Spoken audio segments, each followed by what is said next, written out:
Hello there.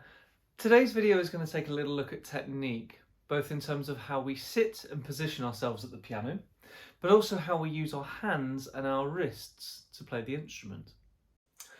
So the first thing we'll want to think about when we come to the piano is where and how we sit. You'll notice I have here a stool. Some people like to use a chair. So long as it's nice and sturdy, absolutely fine. The first thing I'm going to think about today is my distance from the piano.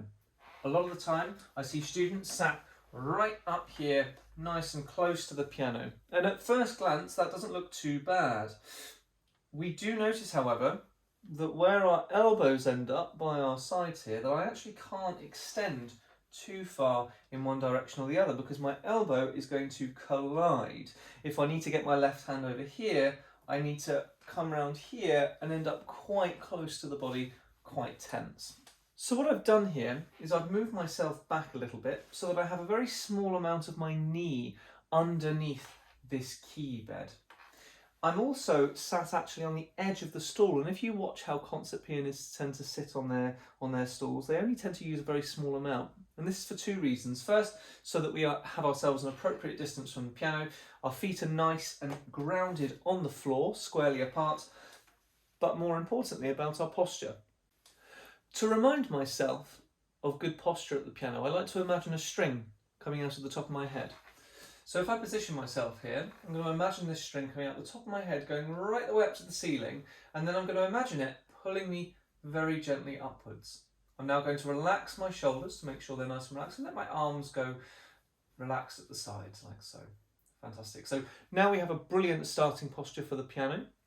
And you'll also notice that I'm far enough away now that should I need to reach over here, my elbow now can freely travel in front of my body.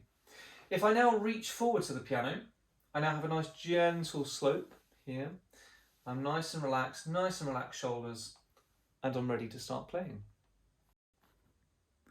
So let's talk about hand position on the piano.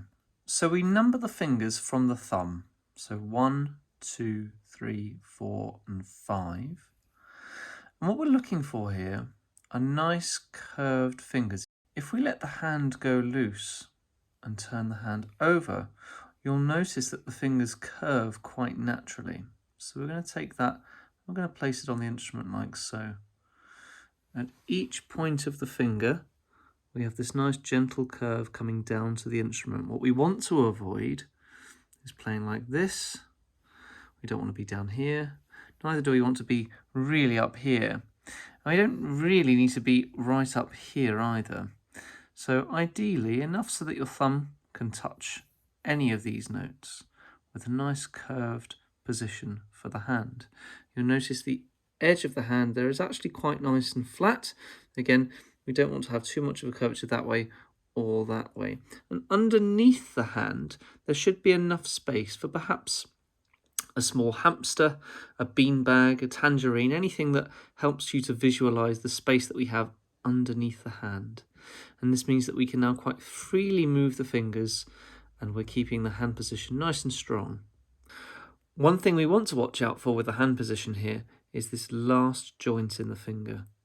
We want to keep it nice and firm instead of letting it squish like that. If you see, if I press down a note, that's going to cause some problems later on if I let that fingertip go too squishy. So instead, I'm going to try and keep it nice and firm as I press that down to keep the curvature of the finger going all the way through down onto the note. And there we have the ideal hand position.